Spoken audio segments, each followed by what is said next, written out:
You didn't lose your mind. Someone took it from you, piece by piece, and they made it feel like love while they did it. If you've ever walked on eggshells around someone you used to adore, if you've ever apologized for things that weren't your fault, if you've ever felt completely dependent on a person who treated you like you were nothing, stay with me. Because what happened to you wasn't random. It was a system, 6 stages, designed, whether they knew it or not, to dismantle you.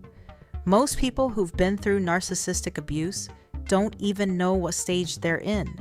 They're just surviving, confused, exhausted, still asking, what did I do wrong? That question alone, that's the trap. And I'm going to show you exactly how you got there. But here's the thing no one talks about. There is one stage that almost every single person gets stuck in. Therapists see it constantly. It's the stage that keeps you going back, that makes you defend the person who hurt you, that makes you doubt your own memory. I'm going to name all 6 stages, but when we get to stage 4, that's the one you need to pay attention to. That's the one that changes everything. Let's start from the beginning. Stage 1, the love bomb. Remember how it started? Intense, electric. They made you feel like you were the most important person in the world, texting constantly, grand gestures. I've never felt this way about anyone. You're different.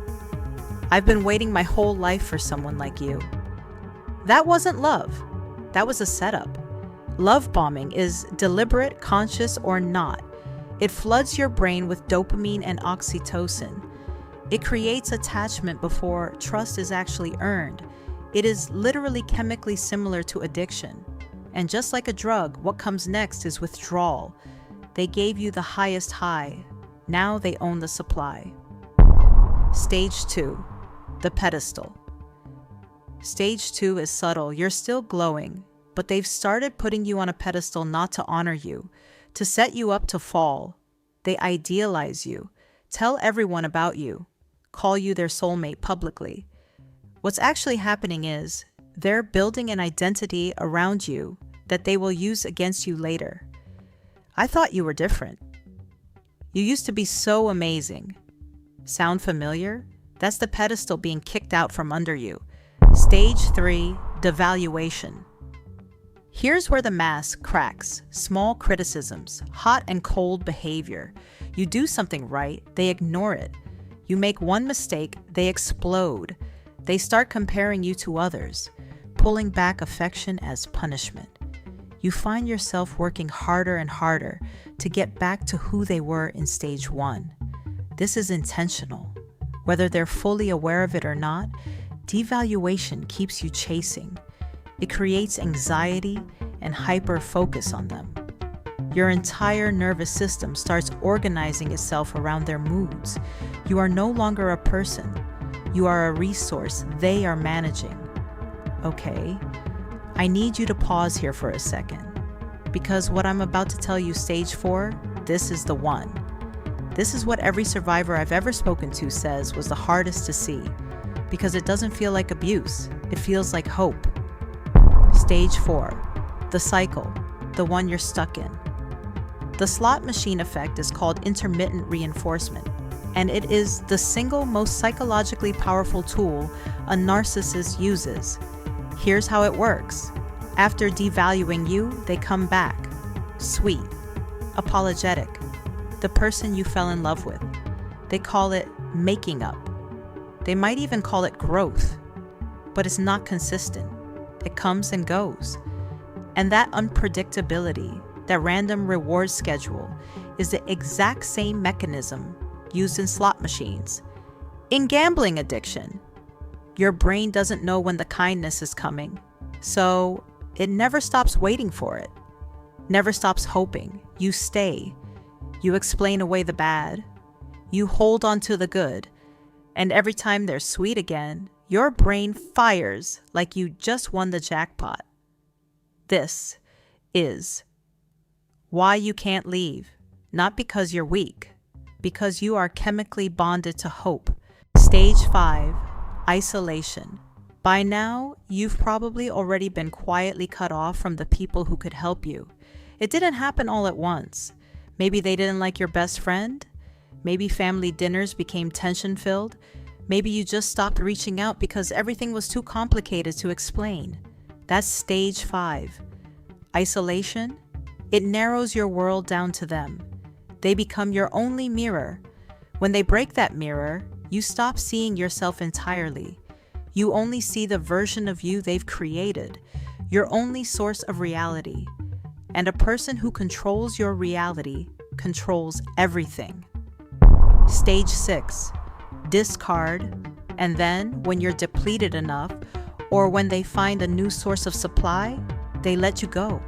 Sometimes suddenly, sometimes slowly, almost always brutally. They might disappear. They might replace you publicly and immediately. They might flip the story and make you the villain to everyone who knew you both.